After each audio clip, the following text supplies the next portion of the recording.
एक राजा ने अपने गुरु से पूछा कि मुझे कोई ऐसी युक्ति बता दें कि जीवन में कितना भी बड़ा दुख आ जाए, मैं उस दुख से पार निकल जाऊं, उस दुख को पार करके जीवन में आगे बढ़ जाऊं। तो उस गुरु ने कागज में कुछ लिख के एक ताबीज में बांध कर दिया। उसके गुरु ने कहा, इसे तब खोलना जब जीवन में सबसे बड़ा दुख आ जाए। राजा ने वो ताबीज लेके संभाल के अपने पास रख लिया।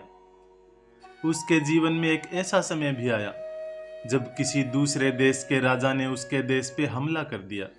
उस राजा का सब कुछ छिन गया, उसका राज्य, उसका धन, उसकी प्रजा, और उसे अपना देश छोड़ के वन वन भटकना पड़ा, अपनी पत्नी और बच्चों के साथ। अन्न तक खाने के लिए वो राजा तरसने लगा।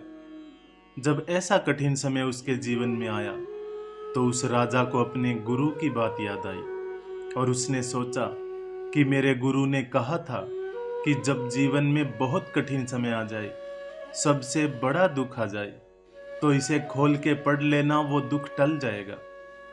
उस राजा ने वो ताबीज खोला और जो कागज था वो खोल के पढ़ा तो उसमें लिखा था, ये वक्त भी गुजर जाएगा।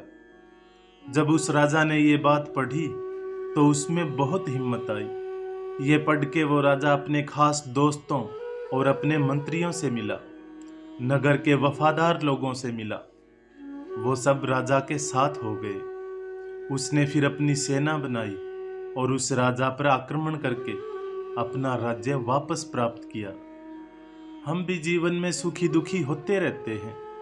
हम भी चाहते हैं कि हम दुख से बचते रहें, लेकिन याद रखें, चाहे दुख का वक्त हो या सुख का वक्त हो, ये दोनों समय के साथ आगे बढ़ते जाते हैं। दुख सुख दो चीजें नहीं हैं, ये एक ही सिक्के के दो पहलू हैं।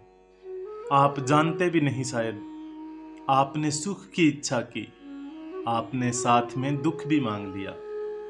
आप जानते भी नहीं हैं कि आप दुख से छूटने की कोशिश कर रहे हैं, दुख से भागने की कोशिश कर रहे हैं, तो आप सुख से भी भागने की कोशिश कर रहे हैं।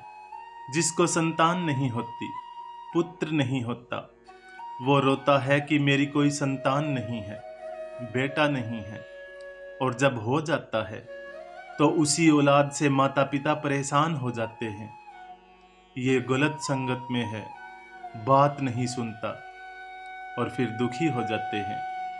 हमें अभी तक ये समझ में नहीं आया है कि जीवन में हमारा दुख सुख है किसमें। हमको लगता है कि हमें जो चाहिए वो हमें मिल जाए तो हम सुखी हो जाएंगे, पर हम सुखी होते नहीं हैं।